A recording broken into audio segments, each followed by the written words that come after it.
Chemistry class 9 बाब टियों सबक 9 हिस्सो ॿियो एक्सरसाइज़ शॉर्ट क्वेश्चन्स। आवां केमिस्ट्री जो उस्ताद नतीला चन्ना अवां खे सिंध ऑनलाइन स्कूल में भली का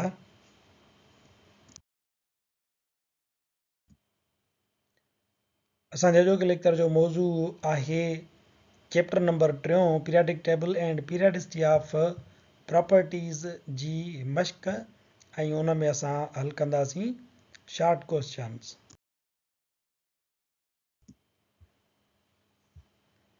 सेक्शन ए में असां MCQs हल कया हुआसीं। एक्सरसाइज़ जो सेक्शन बी आहे शॉर्ट क्वेश्चन्स। 7 सवाल आहिनि, उन्हनि जा मुख़्तसिर जवाब असां ॾींदा हलंदासीं। सो असीं सवाल नंबर पहिरें खां शुरू कयूं था।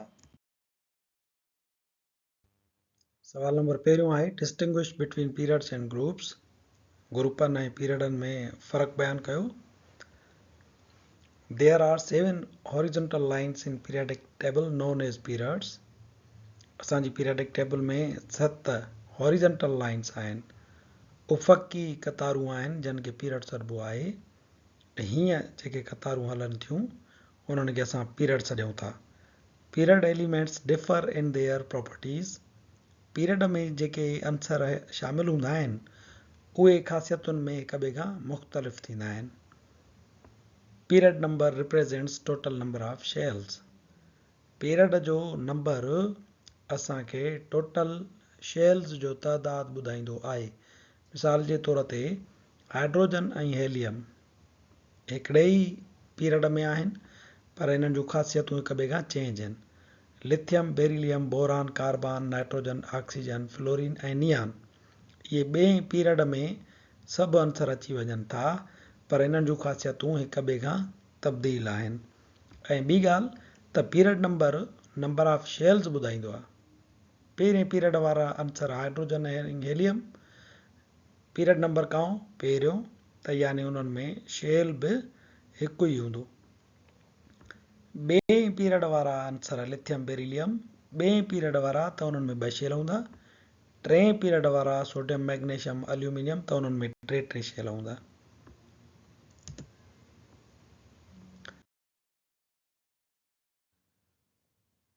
जॾहिं त ग्रुप जेको आहे, group is vertical line of elements. Group उमूदी जेका क़तार आहे अंसरनि जी उन खे असां ग्रुप सॾींदा आहियूं। Group elements share certain similar properties.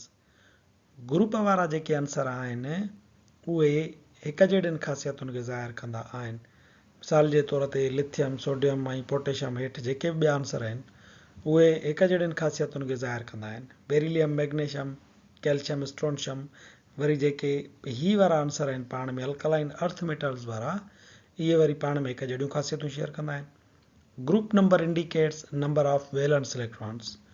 Group number ज़ाहिर कंदो आहे वैलेंस इलेक्ट्रॉन्स जे तइदाद खे। मिसाल जे तौर ते फ्लोरीन क्लोरीन जो ग्रुप आहे 7 त इन्हनि जा वैलेंस इलेक्ट्रॉन 7 हूंदा। ऑक्सीजन सल्फर जो ग्रुप नंबर आहे 6 त इन्हनि जा 6 वैलेंस इलेक्ट्रॉन हूंदा।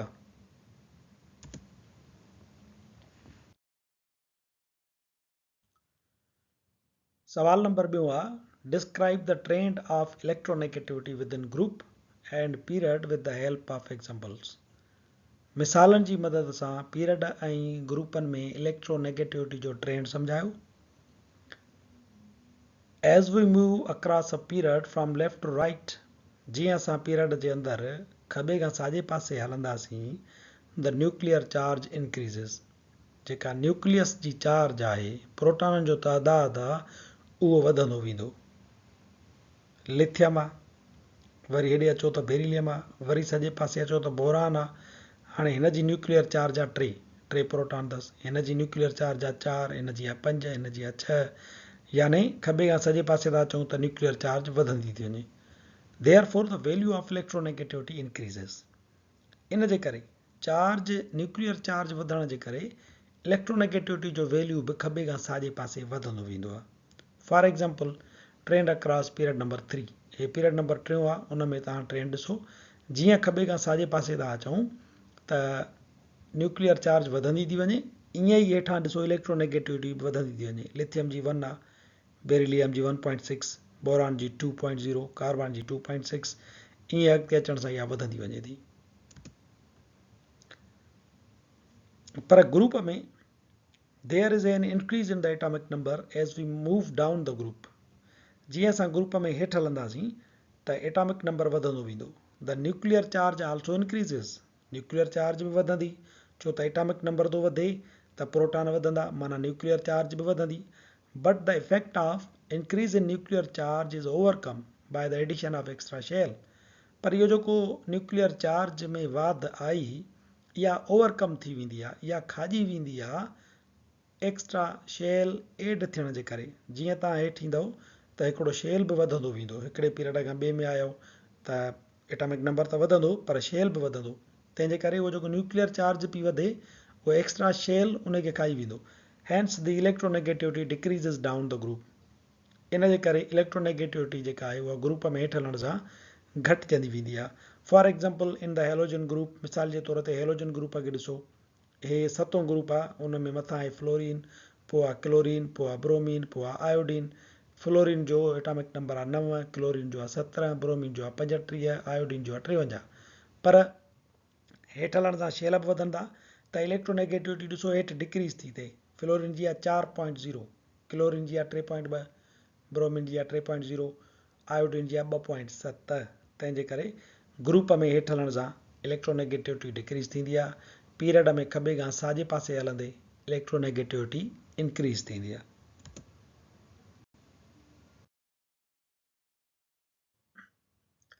सवाल नंबर 3 आहे explain the similarity of chemical and physical properties of elements in same family. साॻी फैमिली में अंसरनि जी तबई ऐं ख़ासियत, तबई ऐं कीमियाई ख़ासियतुनि में हिकु जहिड़ा ई बयानु कयो। हाणे फैमिली यानी ग्रुप खे असां फैमिली पिणु चवंदा आहियूं। मिसाल जे तौर ते असां खयों आहे पहिरियों नंबर ग्रुप या लिथियम फैमिली, हितां खां इहा फैमिली शुरू थी थिए। हाणे इन्हनि में ख़ासियतूं हिकु जहिड़ियूं आहिनि। हिन ग्रुप में जेके आंसर अची था वञनि उहे lithium, sodium, potassium, rubidium, caesium ऐं फ्रांशियम आहिनि। पहिरीं ख़ासियत आहे हिननि सभिनि जी या हिकिड़ी आहे, हिकु जहिड़ी आहे त their valence shell contain 1 electron. हिननि जो ग्रुप जो 1 ई आहे त लिथियम में, सोडियम में, पोटेशियम में, इन्हनि सभिनी में हिकु ई इलेक्ट्रॉन हूंदो आहे, वैलेंस आख़िरी इलेक्ट्रॉन हिकु हूंदो आहे। On reaction they lose 1 electron and form univalent positive ion. Reaction में छा थींदो त इहे पंहिंजो हिकिड़ो जेको वैलेंस इलेक्ट्रॉन आहे उहो विञाईंदा, लिथियम बि विञाईंदी, सोडियम जी रिएक्शन कंदी त उहा बि विञाईंदी, पोटेशियम रिएक्शन कंदी त उहा बि विञाईंदी, ऐं छा कंदा, यूनिवेलेंट पॉजिटिव आयन ठाहींदा। हे सोडियम आहे, हे ॿाहिरियों इलेक्ट्रॉन जेको आहे जीअं ई विञायईं त सोडियम जे मथां छा अची वई, हिकिड़ी वाधू जी चार्ज।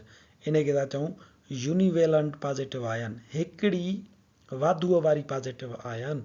ईअं जेकॾहिं हिते लिथियम हुजे हा त उहा बि यूनिवेलेंट पॉजिटिव आयन ठाहे हा, पोटेशियम हुजे हा त बि यूनिवेलेंट पॉजिटिव आयन ठाहे हा। ॿी हिननि में टी जेका हिकु जहिड़ी ख़ासियत आहे उहा इहा अथनि त they are highly reactive metals. Lithium, sodium, potassium, rubidium इहे सभु हाईली रिएक्टिव धातु हूंदा आहिनि, तकिड़ो तकिड़ो रिएक्शन कंदा आहिनि ऑक्सीजन सां बि, पाणीअ सां बि। ऐं ॿी हिननि जी हिकु जहिड़ी ॻाल्हि हीअ आहे त they have low melting point, ही थोरा घटि हार्ड थींदा आहिनि। इन जे करे हिननि जी मेल्टिंग पॉइंट जेका आहे उहा बि डिक्रीज़ड हूंदी आहे, घटि हूंदी आहे। ईअं जेकॾहिं ॿी फैमिली खे ॾिसंदव त उन्हनि जूं ख़ासियतूं पाण में हिकु जहिड़ियूं हूंदियूं, वरी टे ग्रुप खे ॾिसंदव त उन्हनि जूं ख़ासियतूं पाण में हिकु जहिड़ियूं हूंदियूं।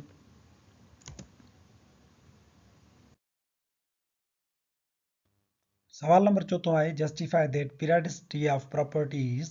इहो साबित कयो त ख़ासियतुनि जी दोहरियत depend upon number of protons in an atom, atom में मौजूदु प्रोटॉननि ते दारोमदार रखे थी।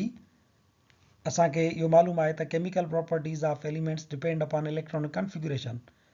अंसरनि जूं कीमियाई ख़ासियतूं उन्हनि जी इलेक्ट्रॉनी तरतीब ते दारोमदार रखनि थियूं, which is based upon atomic number or number of protons. ऐं इलेक्ट्रॉनिक जेका तरतीब आहे उहा वरी प्रोटॉननि जे तइदाद या उन जे एटमी नंबर ते दारोमदार रखंदी आहे। तव्हांखे इहो यादि हूंदो त जेतिरो एटमी नंबर हूंदो आहे ओतिरा प्रोटॉन हूंदा आहिनि, ऐं जेतिरा प्रोटॉन हूंदा आहिनि ओतिरा ई वरी उन में इलेक्ट्रॉन हूंदा आहिनि। त इलेक्ट्रॉनिक तरतीब बि नंबर ऑफ प्रोटॉन्स ते डिपेंड कंदी आहे। सो arrangement of elements to increasing atomic number shows the periodicity in the electronic configuration। तंहिंजे करे अंसरनि जी जेका एटमी नंबर जे बुनियाद ते तरतीब आहे उन मां असांजी इलेक्ट्रॉनी तरतीब जी दोरियत जेका आहे उहा ज़ाहिर थींदी आहे। ॿियो जेको आहे सबूत जेको आहे जस्टिफिकेशन आहे उहा इहा आहे, the atomic number is the number of protons, एटमी नंबर प्रोटॉननि जी तइदाद जे बराबरि थींदो आहे। The number of protons define the identity of an element, प्रोटॉननि जो जेको नंबर आहे उन मां ई असांखे कंहिं आंसर जी सुञाणप हासिलु थींदी आहे। मिसाल जे तौर ते चौथे नंबर ते कहिड़ो आंसर आहे त तव्हां ॿुधाईंदव बेरिलियम, अठे नंबर ते कहिड़ो आंसर आहे त तव्हां ॿुधाईंदव ऑक्सीजन। यानी आंसरनि जी जेका आइडेंटिटी आहे उहा बि नंबर ऑफ प्रोटॉन्स ते डिपेंड करे थी। नंबर टी ॻाल्हि इहा आहे त physical and chemical properties of element depend upon the number of protons, proton जी तइदाद ते ई आंसर जूं कीमियाई ऐं तबई ख़ासियतूं डिपेंड कनि थियूं। मिसाल जे तौर ते as the number of protons increases, जीअं जीअं प्रोटॉन जो तइदाद वधे थो, it affects values of ionisation energy, electron affinity, atomic size and electronegativity. Proton जी तइदाद वधण सां आयोनाइज़ेशन एनर्जीअ ते बि असरु पवे थो, इलेक्ट्रॉन एफिनिटी बि वधे थी या घटि थी थिए, एटॉमिक साइज़ ते पिणु असरु थो पवे ऐं इलेक्ट्रोनेगेटिविटीअ ते पिणु असरु थींदो आहे। ही चारई ख़ासियतूं जेके आहिनि उहे डायरेक्टली या इनडायरेक्टली नंबर ऑफ प्रोटॉन्स सां ॿधल हूंदियूं आहिनि। इन्हनि शयुनि मां असांखे ख़बर पवे थी त आंसरनि जूं जेके ख़ासियतूं आहिनि ऐं ख़ासियतुनि जी जेका दोरियत आहे उहा एटम जे प्रोटॉननि ते डिपेंड कंदी आहे। सवाल नंबर 5 आहे, identify that which halogens exist as gases, liquid and solid. सुञाणे ॾेखारियो त कहिड़ियूं हेलोजेंस गैस जी सूरत में आहिनि, कहिड़ियूं हेलोजेंस लिक्विड जी सूरत में आहिनि ऐं कहिड़ियूं हेलोजेंस वरी हार्ड यानी सॉलिड सूरत में थींदियूं आहिनि। सो फ्लोरीन क्लोरीन जेके आहिनि हीअ हेलोजेंस वारी फैमिली आहे, सतों ग्रुप, जिन खे असां लूणु ठाहींदड़ हेलोजेंस फैमिली चवंदा आहियूं। हेलो मीन्स साल्ट, जिन्स मीन्स फार्मिंग। हाणे हेलोजेंस हिन ग्रुप में फ्लोरीन ऐं क्लोरीन जेको आहे उहे गैस जी हालत में मिलंदियूं आहिनि। ब्रोमीन जेको आहे उहो आंसर असांखे लिक्विड जी हालत में मिलंदो आहे, जॾहिं त आयोडीन जेको आहे उहो असांखे सॉलिड हालत में मिलंदो आहे। इहे टे मादे जूं हालतूं असांखे हेलोजेंस में मिली वञनि थियूं। Fluorine chlorine are gases, bromine is liquid, while rest are solid. ॿिया जेके आंसर आहिनि उहे वरी असांजा सॉलिड हालत में मिलंदा आहिनि।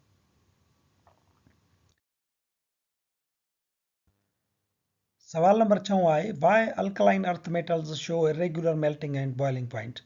अल्कलाइन अर्थ मेटल्स जेके आहिनि उहे इरेग्युलर मेल्टिंग ऐं बॉइलिंग पॉइंट छो ज़ाहिर कंदियूं आहिनि। मिसाल जे तौर ते तव्हां ॾिसो अल्कली मेटल्स खे, जेको पहिरियों ग्रुप आहे लिथियम सोडियम वारो, उन में ॾिसो त जेके बॉइलिंग पॉइंट्स आहिनि उहे कीअं रेग्युलर सिलसिलेवार हेठि लहंदियूं थियूं अचनि, घटिजंदियूं थियूं अचनि। पहिरें आंसर जी वधीक आहे, सोडियम जी घटि आहे, पोटेशियम जी अञा घटि आहे, रुबीडियम जी अञा घटि आहे, ईअं सीज़ियम फ्रांशियम जी अञा घटि आहे। ईअं ई वरी उन्हनि जूं जेके मेल्टिंग पॉइंट्स आहिनि उहे बि सिलसिलेवार घटि थींदियूं थियूं अचनि। पर अल्कलाइन अर्थ मेटल्स जी असां ॾिसूं था बॉइलिंग पॉइंट त बेरिलियम जी तमामु हाई आहे, मैग्नीशियम जी वरी तमामु लो आहे, वरी कैल्शियम जी वधीक आहे, वरी स्ट्रॉन्शियम जी घटि आहे, वरी बेरियम जी वधीक आहे, वरी तव्हांजो रेडियम जी जेका आहे उहा घटि आहे। ईअं ई उन्हनि जूं मेल्टिंग पॉइंट्स बि घटि वधि थियूं थियनि। इन जो छा सबबु आहे?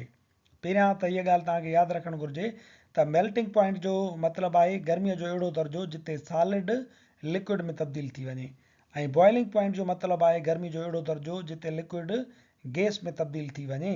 सो इन जो सबबु छा आहे? असल में हीअ ॻाल्हि आहे त they have small size. Alkaline earth metals जी साइज़ तमामु नंढी हूंदी आहे, उहे नंढड़नि ज़रड़नि ते मुश्तमिल हूंदा आहिनि, and are highly electropositive in nature, ऐं उहे हायली इलेक्ट्रोपॉजिटिव हूंदा आहिनि, इलेक्ट्रॉन ॾियण में तकड़ा हूंदा आहिनि या राज़ी हूंदा आहिनि त इलेक्ट्रॉन डोनेट कजे। दे आर सॉलिड, उहे सख़्तु थींदा आहिनि, and crystal lattice is not packed uniformly. उन्हनि जो जेको क्रिस्टल लैटिस आहे, जेकी उन्हनि जा कलमी ज़रड़ा आहिनि, उहे यूनिफॉर्मली पैक कोन हूंदा आहिनि। उन्हनि जे विच में किथे किथे गैप हूंदो आहे, किथे किथे घटि विथी हूंदी आहे, किथे किथे घटि वधीक विथी हूंदी आहे। के यानी उन्हनि में आंसर के अहिड़ा आहिनि जेके तमामु घणा घटि आहिनि, गुथियल आहिनि, ऐं के आंसर अहिड़ा आहिनि जेके वरी छिडरा था अचनि विच में। उन जे करे ड्यू टू दिस इरेग्युलरिटी, इन इरेग्युलरिटीअ जे करे the trends of melting and boiling points are regular.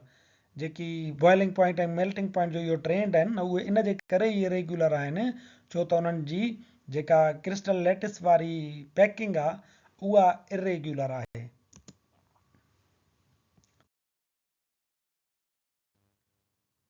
मिसाल जे तौर ते कैल्शियम जी जेका मेल्टिंग पॉइंट ऐं बॉइलिंग पॉइंट आहे उहा ॾिसो त हाई आहे, हीअ हुनजी मेल्टिंग पॉइंट आहे, ऐं बॉइलिंग पॉइंट बि हुनजी आहे, पर मैग्नीशियम जी जेका आहे उहा बॉइलिंग पॉइंट तोड़े मेल्टिंग पॉइंट ॿई घटि आहिनि। इन जो छा सबबु आहे?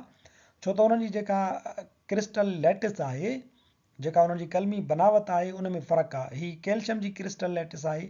उहो ॾिसो त कैल्शियम कीअं गुथियल आहे ऐं उन जा मालिक्यूल जेके आहिनि कीअं उहे हिक ॿिए में तमामु घणा क्लोज़ली यूनिफॉर्मली पैक्ड आहिनि। इन जे करे हिन जी जेका मेल्टिंग पॉइंट ऐं बॉइलिंग पॉइंट आहे उहा मैग्नीशियम खां वधीक आहे। पर मैग्नीशियम जो जेको क्रिस्टल लैटिस हूंदो आहे, जेका हुनजी बनावट हूंदी आहे, उन में अंदरि थोरा गैप हूंदा आहिनि। उन जा जेके ज़रा आहिनि, जेके कलमी ज़रा आहिनि, उहे क्लोज़ली ऐं यूनिफॉर्मली पैक्ड न हूंदा आहिनि। इन जे करे उहा जल्दी रिझी बि वेंदी आहे ऐं उहा वरी जल्दी जेका आहे सो बॉयल बि थियणु लॻंदी आहे।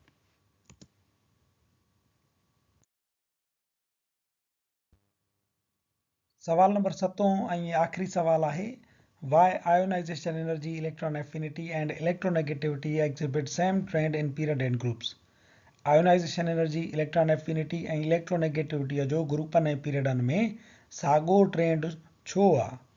Because these properties depend upon certain periodic properties. छाजे लाइ त हिननि ख़ासियतुनि जो बुनियादु कुझु ख़ासि पीरियडिक प्रॉपर्टीज़ ते हूंदो आहे। मिसाल जे तौर ते, these properties are directly proportional to nuclear charge. इन्हनि ख़ासियतुनि जी सिधी निस्बत न्यूक्लियर चार्ज सां आहे। न्यूक्लियर चार्ज जॾहिं वधंदी, इफेक्टिव न्यूक्लियर चार्ज जाॾे वधीक हूंदी, ओॾांहुं इहे ख़ासियतूं वधंदियूं, ऐं जाॾे इफेक्टिव न्यूक्लियर चार्ज घटि हूंदी, ओॾांहुं इहे ख़ासियतूं घटिजंदियूं हलंदियूं। As nuclear charge increases from left to right in periodic table, जीअं इहा न्यूक्लियर चार्ज पीरियड में खॿे खां साॼे पासे वधे थी, दीज प्रॉपर्टीज़ आल्सो इंक्रीज़, इहे ख़ासियतूं बि वधनि थियूं। हाणे हेॾे अचूं था lithium, beryllium, boron, carbon, nitrogen ॾे, त एॾांहुं न्यूक्लियर चार्ज जेका आहे उहा वधे थी, इफेक्टिव न्यूक्लियर चार्ज वधे थी। पर ऐं गॾोगॾु वरी इन सां ionization energy, electron affinity, electronegativity बि वधे थी। वरी दिस हैपन्स वाइस वर्सा इन ग्रुप्स। इहो वरी ग्रुपनि में उबतड़ थो थिए। जीअं ग्रुप में हेठि ईंदव त इफेक्टिव न्यूक्लियर चार्ज जेका आहे उहा घटि थींदी, त आयोनाइजेशन एनर्जी, इलेक्ट्रॉन एफिनिटी ऐं इलेक्ट्रोनेगेटिविटी बि घटि थींदियूं। असांजो जेको लेक्चर पुॼाणी ते पहुचे थो, वरी हाज़ुर थींदासीं नए लेक्चर सां गॾु।